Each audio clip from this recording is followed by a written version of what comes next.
O assunto de hoje do NGT Entrevistas é a história da cultura judaica. Eu recebo o professor da PUC de São Paulo, Mauro Kukekorre. Mauro, um prazer recebê-lo aqui no NGT Entrevistas. Prazer é todo meu. Mauro, para começar, eu queria que você falasse aí da criação dessa cátedra judaica, né, para falar sobre história judaica dentro da PUC de São Paulo, uma universidade católica. Bom, eu não vejo nada mais coerente do que você ter uma relação entre as grandes religiões, né?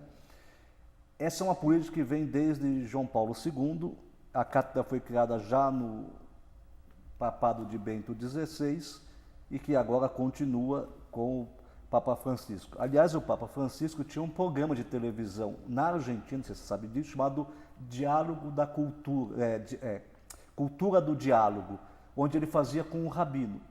Então a cátedra nasceu com um convênio com o Centro de Cultura Judaica, onde você tem os cursos de teologia no campus de teologia no Ipiranga e os cursos no COGEA de extensão de História Judaica, da qual eu sou o professor, e de Cultura Judaica, que é a professora Cecília Ben Davi.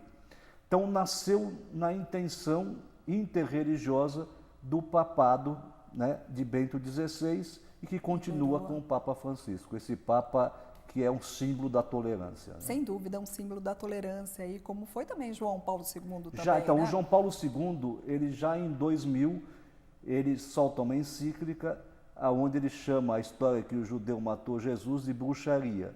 Já o Papa Bento XVI, ele, no volume 2 que ele faz de Jesus de Nazaré, ele dedica um capítulo específico sobre esse tema, né? E o Papa Francisco, então, é a continuação deste processo. Nós fazemos parte da espécie humana, e a espécie humana só tem uma raça, a raça humana. A base do preconceito é acreditarmos que somos divididos em raça. Né? O ser humano tem essa questão, a gente pega, por exemplo, a raça canina, a espécie canina, e divide em várias raças. Então, por exemplo, o cão já é uma raça, né? Que faz parte da espécie canina. O gato faz parte da espécie felina, a raça é gato. Nós temos, infelizmente, essa visão. Eu não sou 100% nada, eu sou 100% ser humano, né? E a minha raça é a humana. Mauro, eu queria que você contasse um pouquinho, a cada 6 meses você ministra um curso. Um curso de história judaica lá. E agora em outubro está começando outra turma, conta pra gente então, o que vem por aí. Esse semestre tem uma turma que vai do período da Inquisição ao século XXI. O alicerce de todos os cursos é a tolerância. A gente parte desse ponto que é preciso reconhecer o outro. É um curso quase antropológico, né? Então a gente trabalha esses temas da visão universal para o judaísmo. Quer dizer, como se insere a história judaica nesses grandes acontecimentos. Então isso vai da Inquisição à cultura do século XX. Vou te dar um exemplo assim. As pessoas, quando imaginam um judeu, imaginam um ortodoxo. E o judeu é a pessoa mais comum do mundo, quer dizer, a maioria dos judeus andam de carro no sábado, comem carne de porco, não usam o solidel, na cabeça solidel, que em hebraico chama kippá, são pessoas normais. Então, quando a gente fala, o Polanski é um judeu, o Woody Allen é um judeu, o Bob Dylan é um judeu.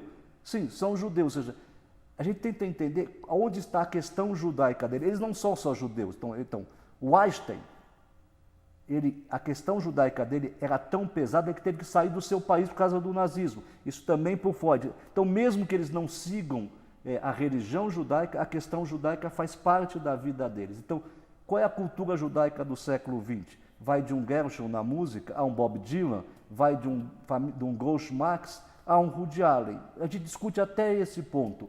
Quando a gente vai discutir história judaica, a gente vai discutir a culinária judaica, né? Como discutir? A culinária judaica é universal, porque o judeu se adaptava em cada região aonde eles viviam. Então a culinária judaica nada mais é que a culinária dos países onde eles viviam. Vou te dar um exemplo. O sanduíche mais famoso judaico é o falafel, que é um sanduíche que nasceu no Líbano. Ora, é muita influência árabe então, também. Mas aí que está.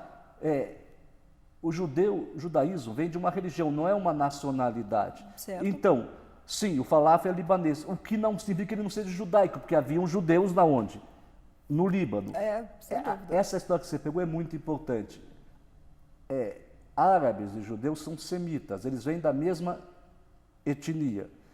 Não existe judaísmo sem mundo árabe. Quando a gente estuda, os judeus com Moisés saíram do Egito, que naquela época não era nem árabe. Ora, parece que eles não voltaram.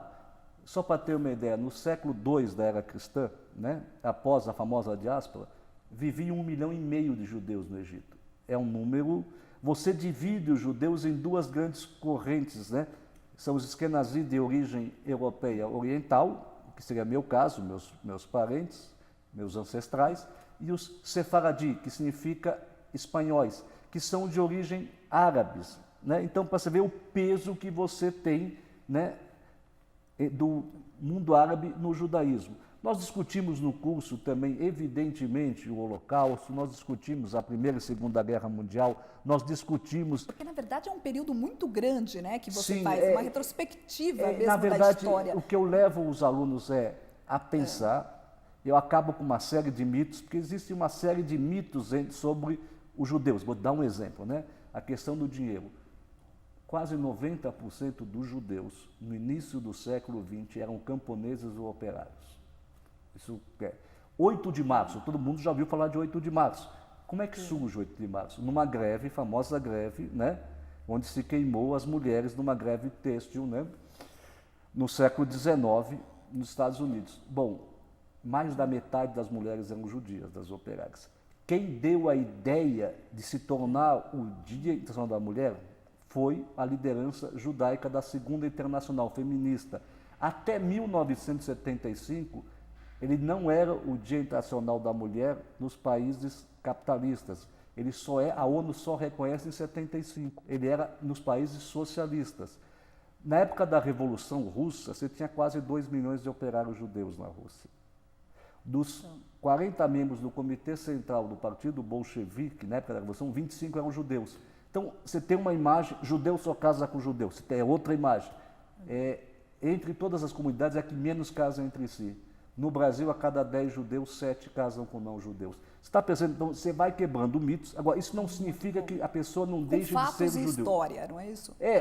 A gente chama isso de senso comum, que viram verdades históricas. Vou dar uma coisa que não tem a ver com o judaísmo. Quando você explica para o aluno que Guerra de Troia não existiu, ele te bate. Porque, na verdade, todo mundo ouviu do porteiro do prédio, um acadêmico, existiu a Guerra de Troia. Por mais que você diga que a Guerra de Troia não é um extraordinário texto, é uma verdade histórica, se tornou a história de Nero. Nero nunca colocou fogo em Roma. E daí? Se tornou uma verdade histórica. Eu vou te dar outra. Júlio César. O que Júlio César foi? Todo mundo diz o quê? Imperador. Ele nunca foi imperador, ele foi cônsul. Você aprende na escola que ele foi o quê? Cônsul. Mas você repete que ele foi imperador. E essas verdades vão surgindo e esses conceitos aí que muitas pessoas acabam tendo aí dos judeus, é isso que você quer quebrar, né? Para trazer aí a tolerância que você mesmo eu acho defende. Importante que nós vivemos num mundo de intolerância e plebiscitário. O que é um mundo plebiscitário? Você trabalha com televisão, né? Quantas vezes na televisão brasileira você é chamado a votar em alguma coisa pela internet? Quem é melhor, quem é pior, se você quer. Quantas vezes? É incontável. Em todos os programas, em todos os canais. Copa do Mundo, acabou. Você quer um técnico estrangeiro ou um técnico brasileiro? E se der 51% da sua opinião, você tinha razão, mesmo que você não entenda do assunto, não é isso? Sem dúvida. Então, o plebiscito ele leva uma visão pública. Eu desqualifico o outro. Para dizer que eu tinha razão, eu vou desqualificar. Quem você prefere, os Beatles ou os Rolling Stones? O que eu respondo? Ainda bem que eu tenho os dois. Verdades históricas aí que você relata, que você faz aí a combinação junto com a história da cultura judaica, é realmente para realmente derrubar todos esses mitos. A minha intenção não é derrubar, a intenção é fazer o aluno pensar. É importante dizer que esse último semestre, eu não tinha nenhum aluno judeu. A maioria, felizmente no sentido de dizer, o curso é para pessoas que conhecem, mas mesmo os judeus vão lá e conhecem coisas. Não é um curso de religião, é claro que eu falo de religião. Vou pegar a Inquisição. Muito a Inquisição não nasceu por causa dos judeus. Quer dizer, a Inquisição ela cresce por causa dos hereges. Uma disputa interna do cristianismo. Quer dizer, vem Lutero, Calvino, depois os anglicanos, quer dizer, é um combate a eles. Que no meio disso, judeus acabam sendo perseguidos também. Pois é, eu falo de coisas que parecem até lúdicas. Por causa da Inquisição, surgiu expressões como apontar o dedo para a estrela da verruga. Sabe o que tem a ver com o judeu? Tem a ver tudo. Porque na sexta-feira, quando surge a primeira estrela, começa o dia sagrado, o Shabat. As crianças apontavam o dedo para a estrela, chegou o Shabat. Como dizer para ela não apontar mais, para não ir para a fogueira aquelas pessoas? Da verruga. Ficar a ver navios são os judeus que, quando Dom Manuel disse, ou se convertem, ou se saem de Portugal. Os judeus foram até o porto de Lisboa. Ao invés dos navios, o que surgiu? O exército e os padres jogando água benta. Os judeus ficaram a ver navios. São expressões que eu uso no dia a dia. No Brasil, as pessoas não sabem que vem daí. Você começa um curso e, de repente, vê aí um conflito no Oriente Médio entre Israel e palestinos, a faixa de Gaza. Você inclui isso, esse esclarecimento, para os seus alunos? Sim, veja, não é possível fugir da atualidade. Certo. O curso não é sobre isto. Apesar que eu chego ao ponto, um dos temas do curso são os caminhos para a paz. Ótimo. Então, eu sempre digo, o primeiro caminho para a paz é o reconhecimento do outro. Se eu não tenho reconhecimento do outro, eu crio a legitimidade de eliminá-lo. Uma vez, isso no programa ainda Vitrine da TV Cultura, quando o Marcelo Taz apresentava, eles me chamavam para falar sobre história do uniforme.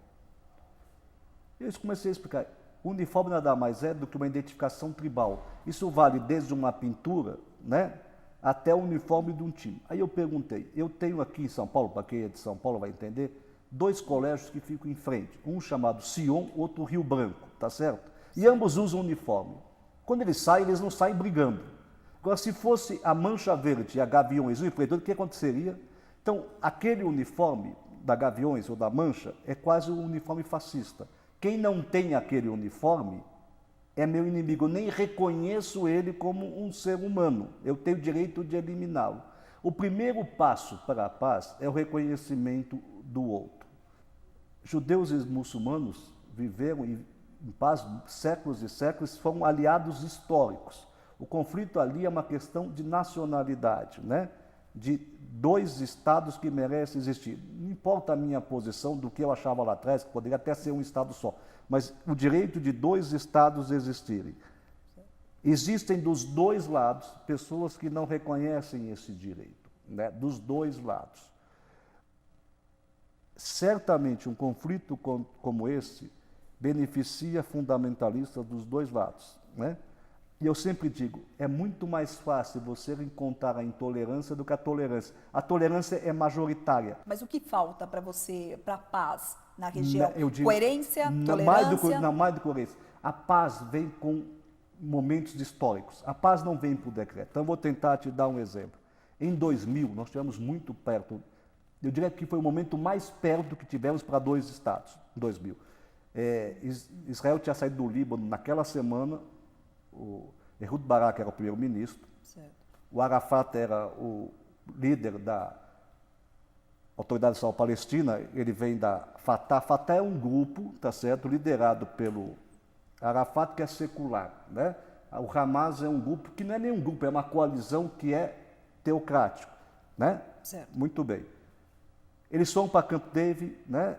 Teve a reunião, e naquele momento a correlação de força era a melhor que já teve para a história dos palestinos. Nunca estiveram tão perto de ter um Estado.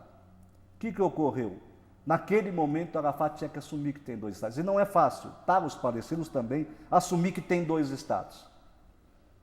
E nós não tivemos, né? Houve um recuo que levou à intifada. Naquele momento, havia um clamor pela paz, ou seja, a população israelense era a favor daquilo e a maioria palestina.